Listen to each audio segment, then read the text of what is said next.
సింగాడియా water chestnut అని కూడా పిలుస్తారు. దీంట్లో విటమిన్ B6, పొటాషియం, కార్బోహైడ్రేట్స్ కూడా పుష్కలంగా ఉంది. ఇదిగోండి నట్ ఇలా ఓపెన్ చేసిన తర్వాత ఈ రకంగా అయితే మనకి నట్ వస్తుంది. దీన్ని తిన్న తర్వాత టేస్ట్ ఎలా ఉందంటే పనస గింజల్ని బాగా మనం ఉడకబెట్టి తింటే ఎలా ఉంటుందో సేమ్ అదే టేస్టే ఉంది. దీన్ని కొంచెం ఉప్పు కారం వేసుకొని తినొచ్చు, కొంచెం షుగర్ యాడ్ చేసుకొని తినొచ్చు.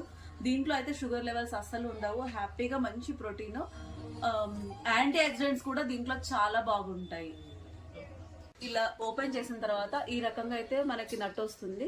దీన్ని తిన్న తర్వాత టేస్ట్ ఎలా ఉందంటే పనస గింజల్ని బాగా మనం ఉడకబెట్టి తింటే ఎలా ఉంటుందో సేమ్ అదే టేస్టే ఉంది. దీన్ని కొంచెం ఉప్పు కారం వేసుకొని తినొచ్చు, కొంచెం షుగర్ యాడ్ చేసుకొని తినొచ్చు. దీంట్లో అయితే షుగర్ లెవెల్స్ అస్సలు ఉండవు. హ్యాపీగా సింగాడియా పండు తినడం వల్ల అంటే పచ్చిగా తినడం వల్ల అయితే కడుపు ఉబ్బరం వస్తుంది, గ్యాస్ వస్తుంది. కాబట్టి పండుని బాగా ఉడకబెట్టేసి బాగా కాస్త గాలికి ఆరబెట్టి తర్వాతనే ఈ ఫ్రూట్స్ అయితే తినాలి. ఇంకా ఈ పండు గురించి అయితే నేను చూపిస్తున్నాను కానీ పండు ఎలా పండుతుందో మీకు తెలియదు కదా. వాటర్ ఇలా ఫ్లోట్ అవుతున్నప్పుడు అందులో చిన్న చిన్న మొక్కలు కనిపిస్తుంటాయి మీకు, వాటర్ లో తేలాడే చెట్లు.